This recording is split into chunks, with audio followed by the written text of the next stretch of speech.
I would like to take us a little bit way back. Who was that young Richard? So several years ago, a young boy was born in Ebute, Metta. School was interesting for me because my dad attached incentives to performance in school.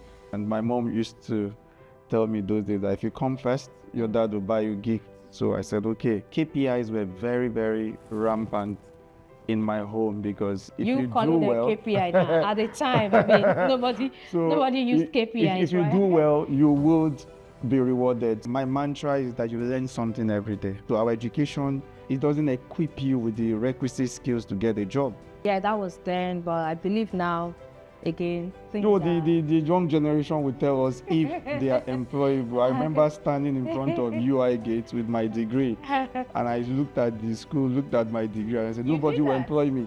I recall you mentioned that you were a person of faith.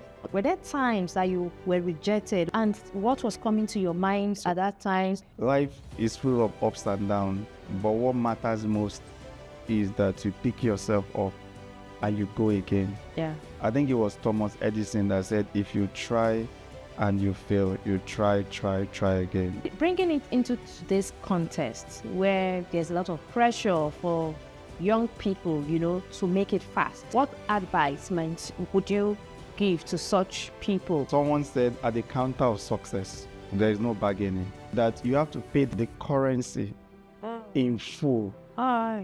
That you don't negotiate it. The currency is rigor and hard work. My guest today is someone I've respected for years, not just for his technical expertise, but for the human wisdom he carries. With over 20 years of experience, he is now a leader in his field. But long before the leadership roles and the titles, there was a young graduate searching, knocking, and waiting. His journey is raw, it's real, and full of lessons that we rarely hear. Please join me in welcoming Richard to Storified Africa.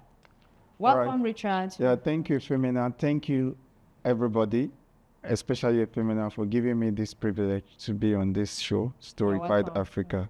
We're in for an exciting 30 minutes. Yeah, and I'm sure we'll have fun in the stories that I will share today. Great. I'm looking forward to it too. Thank you very much. Sometimes, we see ourselves, but we don't know the story, some of these stories that has formed, shaped us into what we are today. Yeah. And this is what Storified Africa is, the heart of Storified Africa. So, but before we dive really deep into those stories, I would like to take us a little bit way back, to growing up, and who was that young Richard before the Richard that I know today, or the Richard that people see in the camera? Can you take us a little bit back? All right. On the journey? So several years ago, a young boy was born in Ebute, Metta.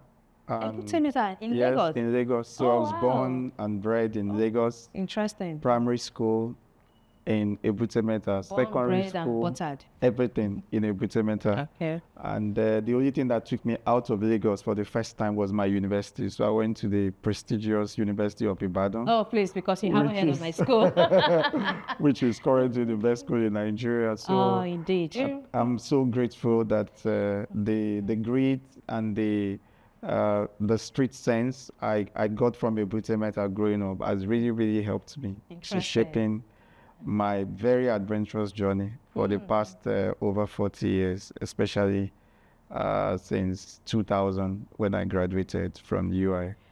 Okay, but can you touch a little bit on growing up as a home? What was family like? Yeah. Okay, that's a very interesting question, Femina. Thanks. Growing up was fun for me. Family of 7, so I'm the 5th child. Oh, wow. My dad was a sailor. Large one. 6 boys and a girl. I have just one sister. One sister. So, and I'm the 5th of the 7, and it was fun growing up. So much playing around football. I play football a lot. You play football? Yeah. Interesting. So you can still play football today? Very well. I love watching. I look forward football. to watching you. That's my hobby. Growing up was also very interesting because our parents actually pushed us. My parents pushed us to I'll summarize it this way. What I learned from my dad was hard work, tenacity, never giving up spirit. And what I learned from my mom was actually that a good name is better than riches. Awesome. So the combination was very good for me. Okay. My dad was to put the energy in you, and my mom was to put the value that you can actually become a very successful person when you combine your intelligent quotient and your emotional intelligence, which is the emotional EQ. So my dad, I got IQ. My mom, I got EQ. So it makes you a balanced individual at the end of the day. Okay, that's interesting. So that balance of your parents, bringing into the family.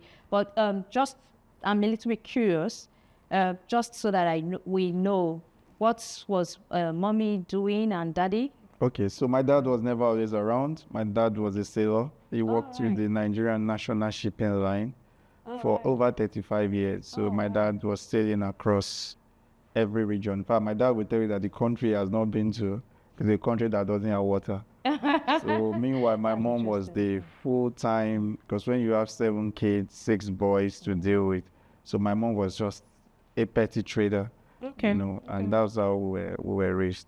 Okay, it's interesting because some of these value systems are the things that we still carry into whatever thing we're doing today, business, career, or whatever profession we find ourselves, right? So now, Richard, I like now for us to go into school. Okay. What was school like from maybe primary? You said Ebute Metta. So Ebute, I'm assuming you did your primary school there, your secondary school, same. So we'd like to hear a little bit also about what school was like for you, from primary to secondary, then to UI. Okay, so school was interesting for me because my dad attached incentives to performance in school. He would always call, he would always call his lovely wife to say, how is this person doing? How is this person doing? And my mom used to tell me those days that if you come first, your dad will buy you gifts. So I said, okay. From third to second to third, the gift just kept increasing, and that was it. So you could see that KPIs were very, very rampant in my home, because if you do well, KPI now. At the time, nobody used KPIs. If you do well, you would be rewarded. So my dad wanted to reward hard work, and then trusted my mom to be there to give the right feedback, because anytime he shows up, besides this person, and then the results are the only things. Report cards were the things that would. And Ebute Metta was fun. The news go everywhere. This boy came first, and it was like a bragging right for my parents. Yeah, well, we'll continue on this. It's getting interesting, but I wanted to check with you. Today I know you are a parent. Yeah. This thing that our parents did growing up, it was the same to when you carry first. There's a gift waiting for you at home. Yeah. Do you think, in your opinion today, do you think it's something that it's right, or you should love all your children or give them gifts regardless? Yeah, so I try to put it in my home. I attach incentive to my kids. We did it systematically. Anytime they do well, they get rewarded. They get to eat out. They get nice shoes, nice clothes, just to boost their morale. But you would do it regardless? I would do it regardless. Okay. They know we love them unconditionally. Yeah. But we also try to attach that if you do well, you get this. Your grades are here. You could do more. Okay. So the bottom line for me is to push people that with hard work, tenacity, and rugged determination, you can become anything you want to be.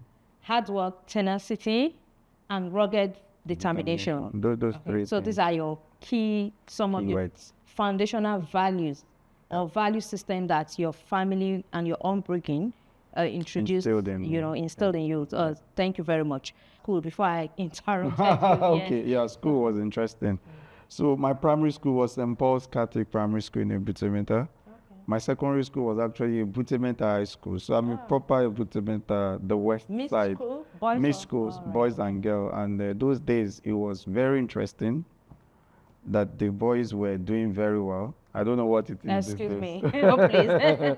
And for me, it was almost like, so I remember coming first in primary 3, and I was overall first, and my friends were teasing me that if I come to their lesson, girls will beat me. I said, me? They said, yes, okay. I went to their lesson, and boom, I saw girls that were initially smarter. So the first result was a letdown. I came 30th, and I was like, 30th it's not position. possible. Wow. Even third, I wouldn't take it. And the girls were laughing, so this is the best student from your primary school. I said, okay, don't worry. So the lesson was very good because averagely people get between 90. If you get 95, you are not sure you are going to be the first position. So it was like an all-star lesson in the evening. So from 30th, I came 7th, and everybody started saying, we've never seen somebody. Though I said to them, calm down. My sister was saying, calm down. This boy. 30th to 7th. So after 7th, they all ran from the lesson because I just brushed everybody away. So How did you achieve no, that? I just knew that, like it's like a footballer. You get into a team, you try to settle down. I didn't understand how it was. That was how it was 30th. So immediately I got used to the system there. In fact, it was almost impossible. So I was now the best at the end of the day. From So 30th to straight 7th? by the next year, First. and it was like that. So the girls, a lot of them did common entrance and went. So that was primary school. Moving to secondary school, it became a little bit more interesting because secondary school is where you now start growing. You have a lot of youthful peer pressure started coming in. Something I didn't share was that the evening lessons I was talking about, was actually to put you 6 months ahead of your peers. All right. So the lesson, so when you have the summer break like this, if you're going into primary 5, you would have covered the first term and almost the second term work before you get to primary 5. So when we get to primary 5 in school, it's just revision. In fact, I'm on the 3rd term in the lesson.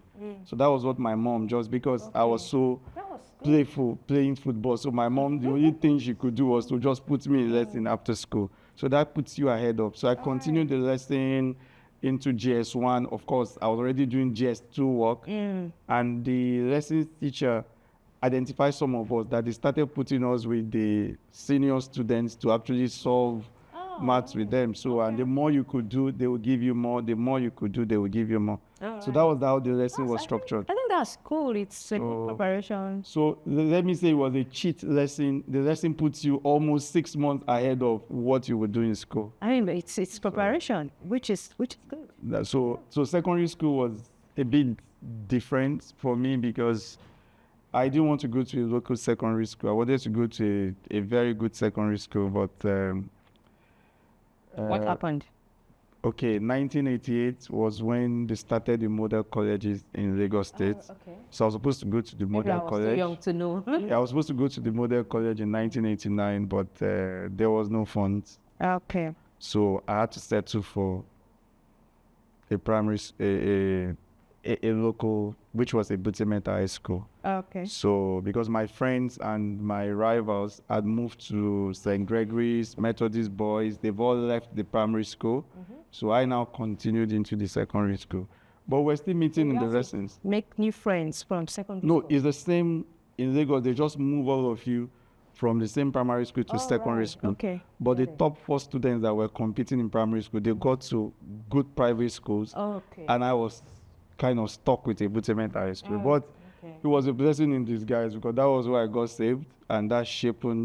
So secondary school is where you start seeing peer pressure, a lot of things. And so the salvation experience in GS1, GS2 just gave me the focus. This happened In secondary school. In my junior secondary school. Oh, interesting. So secondary school was You were in SU?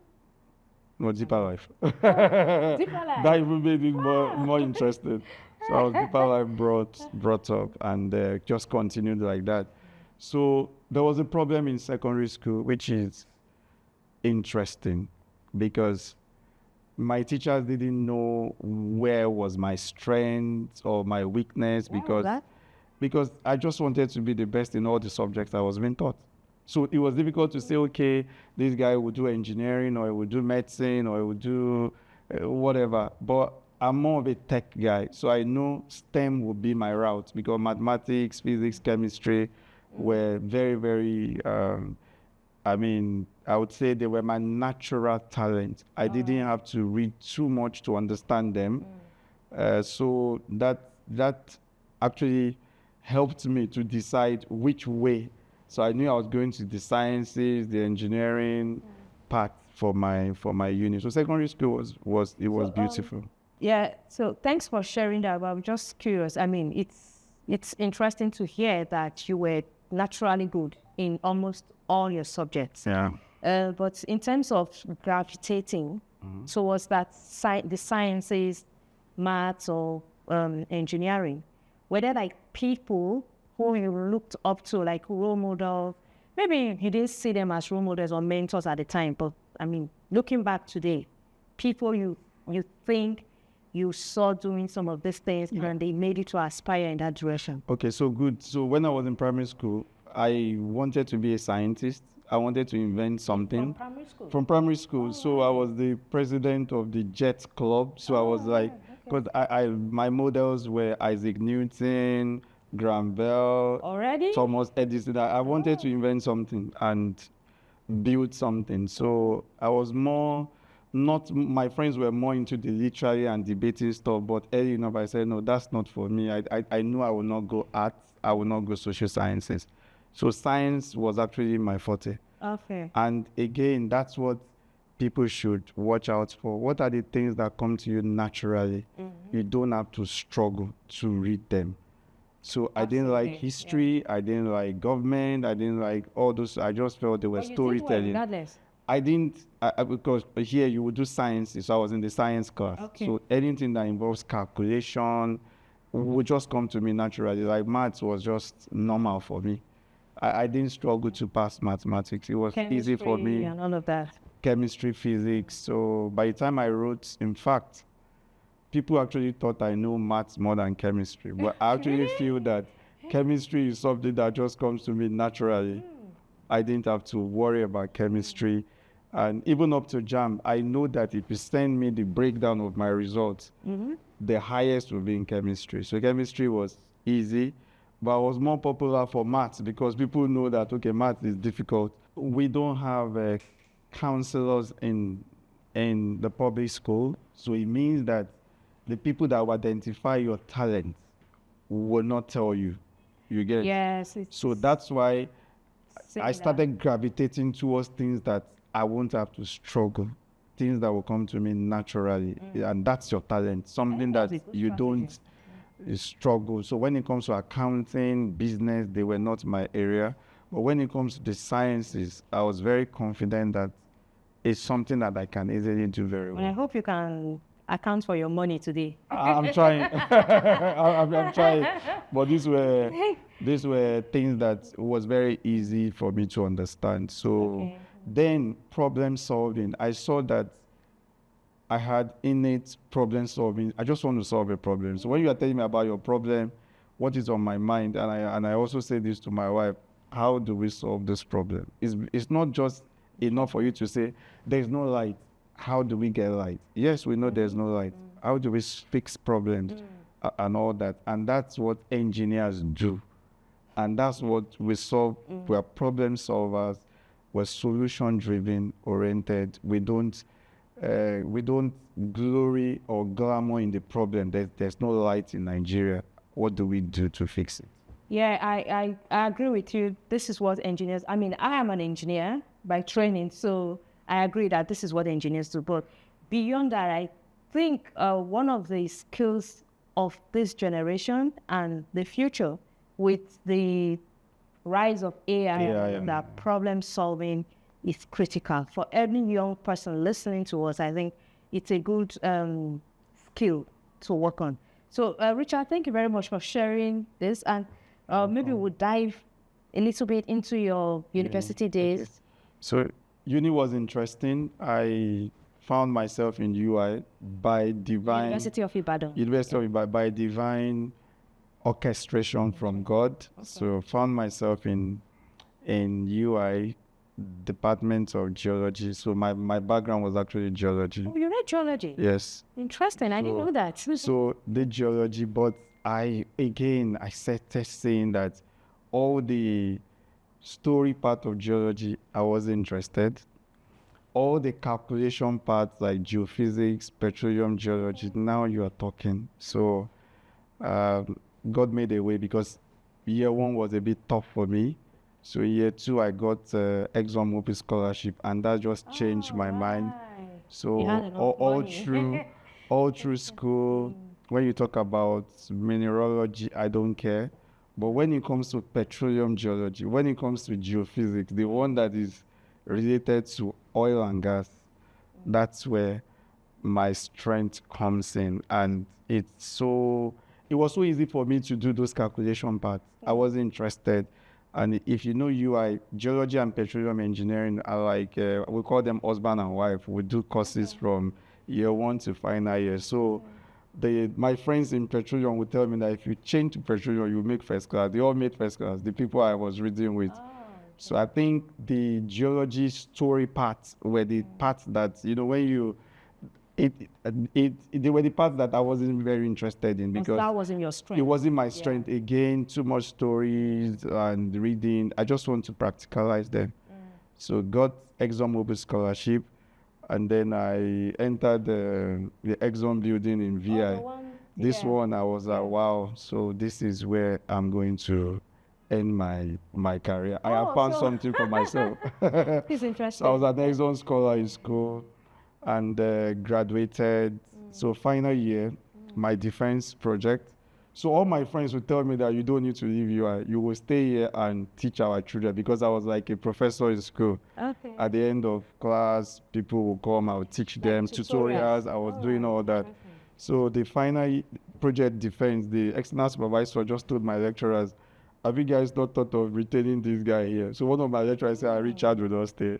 His eyes are already wide. So and he was right. How much would they pay me as a lecturer? So, and interestingly, I did my final year dissertation with Chevron. So I did my IT with NNPC. So before I left school, I was already tailored towards the oil industry. There was no other place for me because my CV was already there, scholar, internship, and then final year project. I spent 9 months in Chevron doing reservoir characterization of a field. That was my project. So by the time I finished, and I remember going for a bank job interview, and the guys were like, hey, if we employ you and Shell gives you a job in 3 months, what are you going to do? In my mind, I wouldn't even think about it because already, my advice, just tailor your career to things that come to you naturally. So before I left UI, I was already set for the oil and gas industry because that's where, and again, I like technology. I like new things. So I was looking for a place where my potentials would be fully maximized. And because of the advancement in Europe, the US, and the first world countries, working for a Nigerian company would not, indigenous company at the time, would not allow me to explore and exhibit my potential. So the IOCs were actually where I was going to go. So I knew where I wanted. I saw NNPC, and I saw Exxon, and I saw Chevron, and I know that, okay, the difference is clear. I think, so you touched on the Nigerian indigenous. I think that was then. This is like over 20 years 25 ago. years About ago. 25 years ago. But for the indigenous community, They are coming up now. They've done pretty well. That we know because we see what they are doing. But I also, again, to add to your story, I suppose seeing people in Chevron, in Exxon, and the other place you did internship was, remind me again, NNPC. So I'd seen you saw both. People, I saw people doing those kind of jobs. It's also heightened, it's possible, this heightened your interest as well. Right? Yeah, of course. So... no, it all started from the internship. I did the 3 months internship with NNPC. You had mentors or role models? No, I had friends. So some of my friends were in Exxon, and I were comparing notes, and I started reading, and dissecting what will happen. And I remember one day in the meeting room, I brought out a full log section. A well log is what tells you they take samples from the well when they drill the well, and they try to interpret it. So I read a book, Introduction to Well Logging. I brought a sample of log in the meeting room and I was interpreting it. This is sand, this is shale, this is gas, this is oil. At a 3 months intern, I was undergrad. And I remember one of the senior engineers were working, was like, what are these boys doing? So he came in and said, what are you doing? I said, you can interpret this. I said, yes. He said, it's not possible. Okay, show me. So, and I was able to, was like, wow, I went to the US for five trainings to be able to do what they just said, this guy, I'm sure you will go places. So before I left school, that's another thing. You need to have a direction. Where do you want to go? So before I left uni, I was already prepared, just waiting for the opportunity to come. Interesting. And I like that. And then I mean, for me at the time, our education was too theoretical. When I was in class, I would just sit down, all these things they are teaching me. How can I get a job? That's the most important, because a job is something that you will be paid and you need skills. So our education, it doesn't equip you with the requisite skills to get a job. You make first class, you make 2-1, but you cannot even work. You don't have IT skills, you don't have technical skills. How would you be able to work? I think, that was then, but I believe now, again. No, the young generation will tell us if they are employable. I remember standing in front of UI gates with my degree, and I looked at the school, looked at my degree, and I said, nobody will employ me. With what they've taught me, nobody will employ me. I was unemployable. Yes, you have to be practical. Nobody will pay you. And that's the beauty of the IOCs. They will send you on training. They will train you. True. So your university degree is just to give you the mental capacity to assimilate whatever you'll be trained. So that's why most companies have graduate training scheme. Because if you bring a graduate, what is he going to do? I agree. Yeah. So you said you had your certificates in front of the gate. I mean, and I'm wondering, who does that? For me, I just wanted to be very pragmatic and direct to say, okay, with what I have, who was going to hire me? Do you have the requisite skills to get a job? Knowing fully well that our curriculums are mostly outdated. And at the time? Yes, where. So, and that the industry, especially in oil and gas, the industry is always ahead of the institution. Technology is evolving. We can't continue using the same curriculum and notes that our predecessors used. So I was very sure that I needed something more to be able to get a job. I think that was good. So you did like a gap analysis, skills analysis, I would call it. Yes. That's great. So, and then, of course, you need a lot of human capital development to be able to function in an organization. Like I said before, your education gives you the mental capacity. Correct. So that mental capacity has shown that you can be trained. So you are trainable. And like I said, they will send you on training when you are in the right organization. Because the work is different from school. School is theoretical, work is practical. And another deficiency I noticed in uni was that our educational system is not industry driven. It's more of just academic. Yeah. So most people that are smart will make first class. They will get perfect GPA scores. But although it helps, because when you are being trained, that means you have the capacity to assimilate the training. True. So my advice, we need to rejig our structure to ensure that our curriculum are actually in line with the industry. I think these things are beginning to happen with all the conferences and collaboration with SP. IOCs, SP conference, yes. That's the purpose of the conference, to showcase the industry. And you said you were a member of these organizations in school. Yeah. So we're actively involved. Myself and some of my friends, we're going for conferences, trying to bring industry experts. Like I was saying, we brought a Chevron guy who gave us one of the biggest shocks of my own life at the time, because it was like in the Western world, the admission body collaborates with the industry to You know. mean university admission, like a Yes, jam? like a jam, collaborate with the industry. That's what the Chevron guy told us, to say, okay, maybe they say they need 500 engineers in 5 years. So JAM will go to the industries to survey and know how many they need. So they will recruit, they will admit 500 people to do engineering.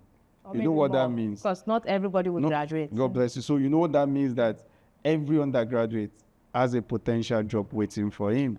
So And you're filling the pipeline. yeah, you're so feeding we it. were all sitting in the front, and the guys pointed at us. Nobody planned for you guys. And I was almost crying that we just pick jam form. You feel the course, you like the course, petroleum engineering, geology, or mechanical, or whatever, not having any plan for where will these people be absorbed when they graduate. So that's why there's a disconnect between our educational institution and the industry. There's no synergy at all. Yes, I agree, but in a way, these were the things. These are some of the things that has trained us. Yeah. During our time, right?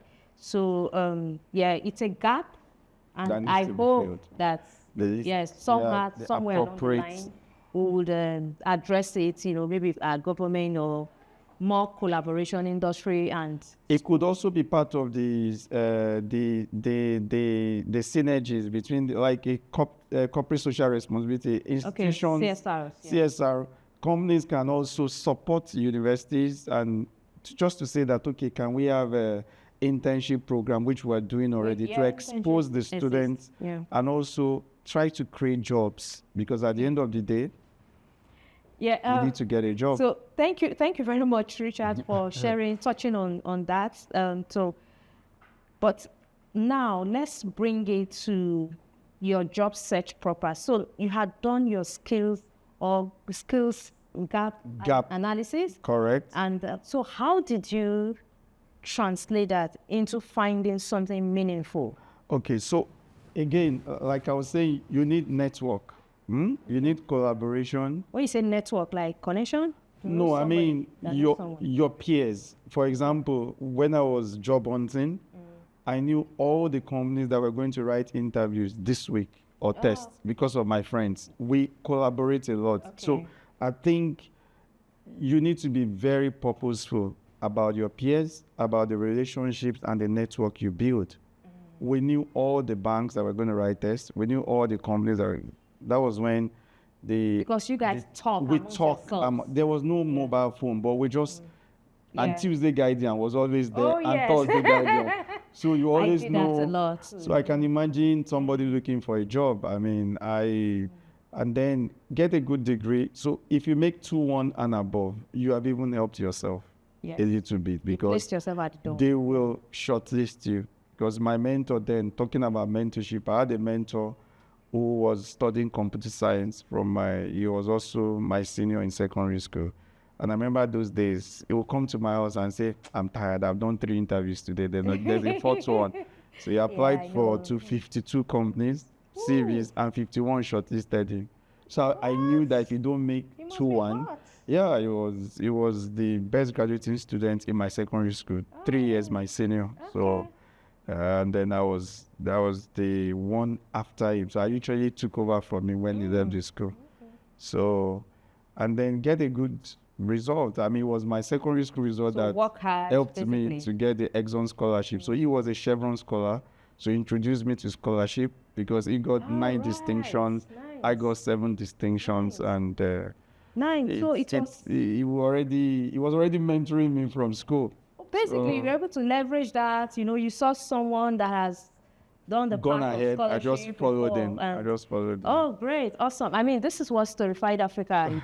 This is the very heart of Storified Africa. Seeing someone who's walked the path, that's done something that you would aspire to do. Exactly. Someone that looks like you, makes it easy for you to believe that it's even possible.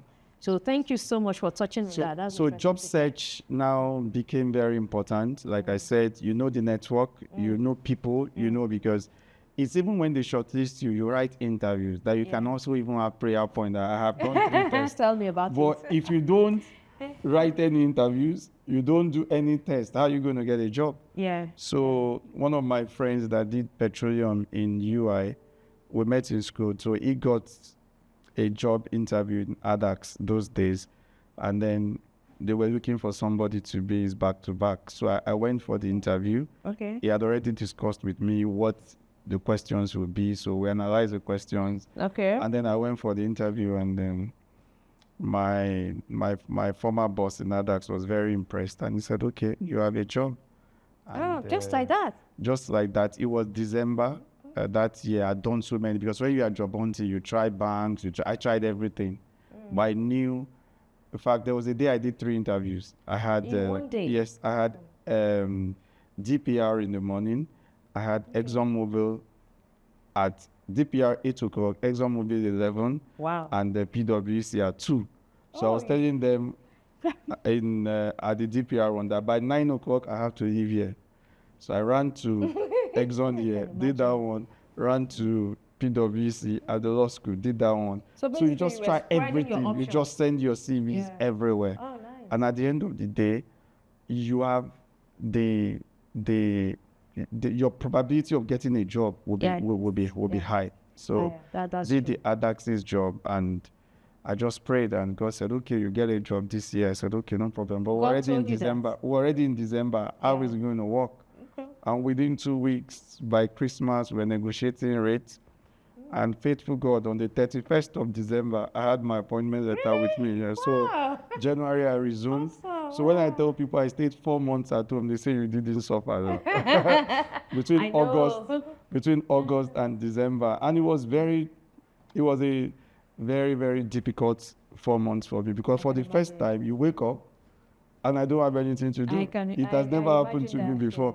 And this one comes, somebody is getting, I was going for all the weddings from the day I came back, because I don't have a job. When I tell my friends, they say, "Well, you don't have a job, let's go." And we went for weddings that we didn't even know the couple. We were married, just go there, eat rice, No, you can't take do that away, today and then go. Now they are bouncers. Yeah. So I mean that so I'm eternally grateful to God for that first job. So the person that gives you your first job is giving you a leverage to hold on to. I started up in Addax, spent 2 years there, and I was hungry for more. Just 2 years? Yeah, we were 4 guys, and I was just hungry for more. In fact, by the time I crossed to Total Energies, my boss said, "I knew you would be the first to leave." Yeah, but all that first, I mean, the way you just said it, how did that crossing happen? I mean, what was going on in your head? What level were you at? You know, you have this, let me put it this way, you have this insatiable appetite for growth, for exploit. So you just believe that I'm made for more, I can do better. So when I was in Addax, it was a contract job. Okay. By the way, so I knew this is not where I wanted to stop.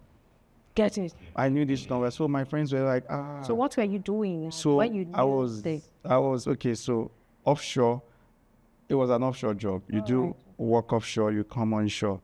And I was mingling with the ExxonMobil guys, because ExxonMobil at the time was a company that really trained their staff, following them, learning from them. You just keep developing yourself. So you were mingling with the right people that are already doing the kind of thing that you would like to do. Exactly. And then you need to learn very fast. Because time is important. So correct. My mantra is that you learn something every day. Every day. Every day you need to learn something. I'm taking that. So as I enter my car going home, I'll be like, "What you do that did I do?" I just reflect. You just reflect. How has my day been? You reflect. So as I was on I used Addax as a training ground. And by the time Total came, I applied, and they were like, "No, you don't have the experience." Adverts, and then applications. Called me for interviews, and they were quite surprised that. Were you exploring? I guess you were exploring with other companies at the same time. Yes. And your eyes were somewhere. So, almost every industry, you have the big four. Yes. in the banking, consulting. Yeah. I'd already done my mapping Okay. to say, okay, these are the big four. I'll try and plunge myself there. So to get to the big four, you need to demonstrate that I don't know, that finesse of being very, very good at what you do, because the competition will be stiffer. Oh, sure. So and they will match you with your age bracket. And by the time I came to write the Total Energies job, they were quite impressed that with less than 2 years of industry experience, you've been able to gather more much information like this. And I say to myself that I don't compete with others, I compete with myself. I just want to be better than I was yesterday. So you keep learning, keep developing yourself. And I tell people, you don't know what you know until you go out. True. It is when you go out and you talk to your peers that you will now see that, wow, I have been able to develop myself so much. So it's something that Total, it's more competitive. People came from Shell, from everywhere, Schlumberger and the rest. But if you can show that you're trainable at the early stage of your career, and then you have an insatiable appetite to want to learn more. So as trainees, graduates, your passion should be, I want to develop myself. Forget about money. I tell people money will come. With the right skills, with the right experience, money will come. But don't place the cart before the horse to say, oh, I'm looking for who is paying the most. Just make sure that you have that skill, you have that knowledge, and then you will get in. So you did a mapping of the big four, your eyes were on the big four. Did you apply to the other big four, the others outside this Yes, one? I did, but again, I mean, time and chance. Yes. So that's the most. So you have to be at the right place. You have to be at the right, it has to be the right time. And you have to be connected to the right people or the right person. So those three things are like a triangle where... So connected to the right people here, again, to clarify, it's because sometimes people could mean this. It means different things to different people. Sure. Having someone, an insider or a godfather, long leg or something. Information is key. So you need to know people in the sense that you need to know what is happening in your time. Maybe now it's AI. Maybe now it's social media. Whatever is in vogue in your time, you need to be aware. I see that a lot of people are not informed. Yeah, I agree. I think in my time, I recall we used a lot of Nairaland. Yeah, I practically actually saw my scholarship on Nairaland. Yeah. After I've seen someone that have done the scholarship before, but by the time they were advertising, the forms were asked for collection, it was on Nairaland. I saw that. Which Nairaland is like the social media. Correct. Which is like for Facebook job today. There is back then. Jobberman now. There are many things that you just need to. Resources. Because my friend would say, what you don't know can kill you. That's true. So a lot of people are out there. They are either misinformed or non-informed. People don't even know what is trending. They don't know what the projections are for the next 5 years. They don't know which job market is where to put your CV. So these are things that you can easily get. And it's easy now with social media, with Google. Those things were not there at the time I graduated. So now you should spend quality time on getting information. Information and data will rule this world, I can tell you. And again, I was wondering, in terms of mindset at this time that you were doing this, I recall you mentioned that you were a person of faith already. Yeah, sure. And your mindset, were there times that you were rejected or you said 4 months. I mean, 4 months is not a long time, but I imagine sometimes the disappointment, the highs, the lows, and what was coming to your mind at that time, some of the things you did. So I give an example. Thank you for that question. In life, life is full of ups and downs, but what matters most is that you pick yourself up and you go again. Yeah. I think it was Thomas Edison that said, if you try and you fail, you try again. Yeah. So you don't give up. That's why I said that tenacity, that perseverance. In your low moments, you reflect. Because I did an interview with a company, they didn't take me, and I was very, very, depressed. I felt so bad. Tell me about it. In fact, my friend was like, he was just worried that I would get home. I was in VI. I was so said, God, this is not what we agreed. I mean, I cannot. And that was after.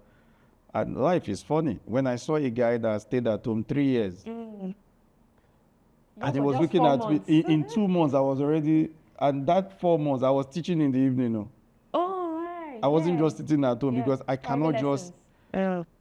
Like I told you, I learned from my dad. My philosophy is that I have to go out in the morning, go and work, and then come in the evening to relax. I do understand how, as a man, I will wake up and I will not have anything to do, and I will be so comfortable with it.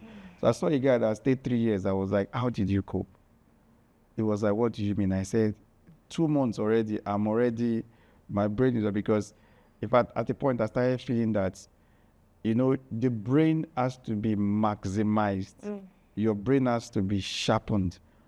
I felt that if I stay longer, my brain will be going down because you need to challenge your brain. You need to use it to do something productive. So productivity was key for me. I need to go out and be productive about something. How did you handle that? That one I didn't get. Or failure. I felt bad. But I wanted to know, why didn't I get the job?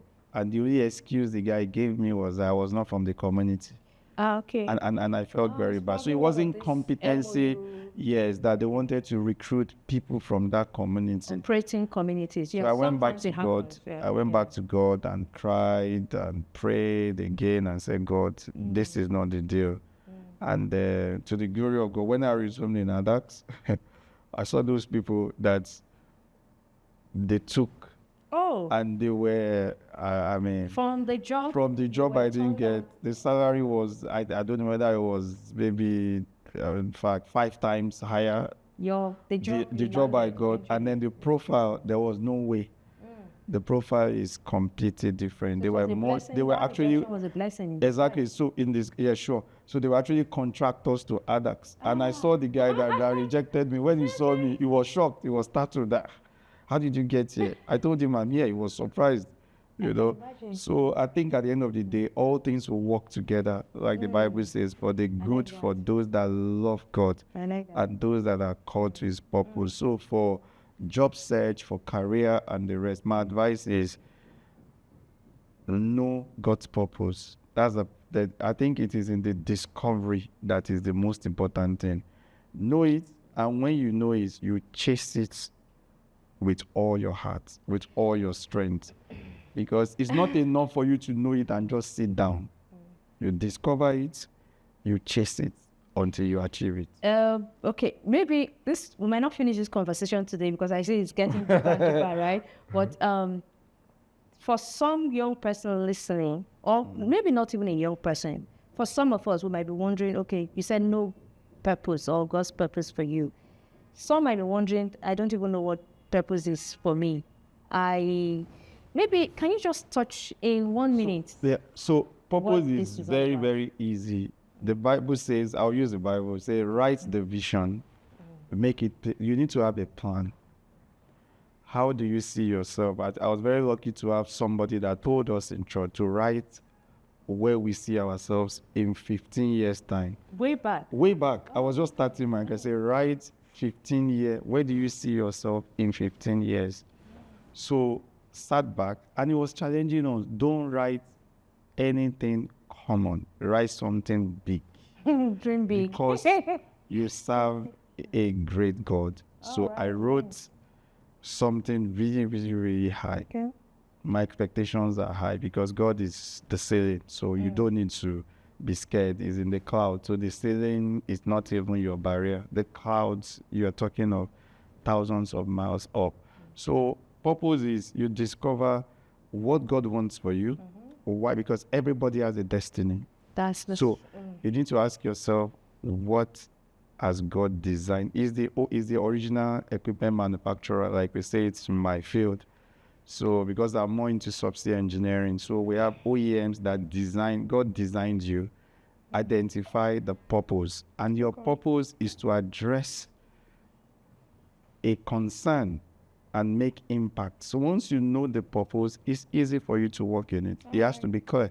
And make sure it's clear. You are not thinking of being a pilot and you are thinking of being an engineer and a doctor at the same time. You need to have a defined purpose. Okay. Be very specific. Okay, it's I think it's clearer now. But yes, you write a vision. Someone asked you guys to write vision. You've actually talked through some of your stories. I believe this is not all, but is it enough to just write that vision and put it there? You know, some practical things you did. You talked about how you applied for jobs. You know, in terms of, okay, as a person of faith, you probably exercise on, I don't know how you did it, but yeah, I'm just curious. So no, like I said, once you discover it, that's the most difficult thing, because everybody thinks that, oh, if you can do this, your friends think you can do that. And like I said to somebody, even the devil has a plan. So you need to be able to decipher what is God's purpose. And it's easy to know God's purpose. What are the innate abilities? Some people are good at swimming, playing football, lawn-tennis. So those are your natural talents. So there's no need to go into an area that you'll be struggling. It will be a life of frustration if you are in it. So once you are in it, another thing you see, you have peace of mind. You will not struggle. That's it. Then, like I said, you work hard to achieve it. Yeah. I mean, it's very basic. So we'll be wrapping this up very quickly. You've talked about, you saw someone that's been looking for a job for 3 years, whereas yours was 4 months. But bringing it into this context where there's a lot of pressure for young people, you know, to make it fast. The pressure is real. I talk to a lot of young people. What advice would you give to such people in that category? Okay. I have a lot of quotes. Someone said, at the counter of success, there is no bargaining. At the counter of success? That's when you get to the counter. There is no bargaining. That you want to get success, that you have to pay the currency in full. That you don't negotiate it. The currency is rigor and hard work. So I don't believe in fast money. I don't believe that you can. My dad would tell me that have I walked on the road and see plenty chunk of money in that grab. You need to work hard. My advice to the youth is that there is no. In fact, I was writing my final year thesis project, and the master students were like, I don't see you in class. I'm like, well, are you part-time? I said, no, I'm full-time. They didn't believe I was an undergrad because my project was big. I was doing so many things. And towards the end, I was very, very frustrated because I was getting tired. I needed to round it up because the more I was doing the project, the more I was discovering many. I did 9 months project. So one day I saw my course mate and he said, Richie, you don't look happy. I said, I'm tired of this project and all that. You know what he told me? Yeah. He said he would tell me something. He said, no good thing comes easily in life. That if I ever get anything is cheap, that thing is fake. That was the adrenaline I needed to just push through. He says no good thing comes easily. That if I ever get anything cheaply, that I should watch it, that thing is counterfeit, it's not real. I don't believe in, you just sit down, you do 1 or 2 things and you get 50 million. How do you? And if you check Bill Gates, Mark Zuckerberg, Jeff Bezos, they have things that they built over the years. So for me, Africa has a problem. In fact, Africa has problems. And the youth, the challenge is they should fix this problem. So, and there's no way you fix a problem if you are not hardworking. You want to solve a problem. The last time I checked, Apple, they sold 3 billion copies of this iPhone. And I'm like, wow. So you need to fill a problem. You need to fill a gap in the society. We have shortage of electricity, shortage of roads, shortage of employment. There are many things that we can do. The healthcare is not working. We have problems in Africa. And we have And the challenge. We also have the people. We have the a talents, young. yeah, that can solve In it. fact, Nigeria youths are between 18 and is it 45 now. The youths make like maybe 60 or 70%. Yeah. We have a very young population. So what are we doing? Yeah, and we can So I don't solve believe it. in quick money. I don't subscribe to it. Like I said, if you get anything cheap, watch it. It's not real. It's counterfeit. I agree. Yeah, thank you so very much. Thank you. I think we'll wrap it up here.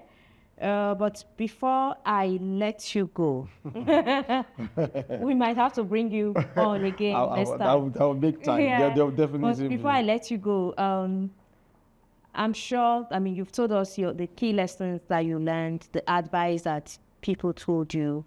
But looking back today, what is that one lesson that you wished you heard from someone? So I'll ask you the two questions together so you can answer them.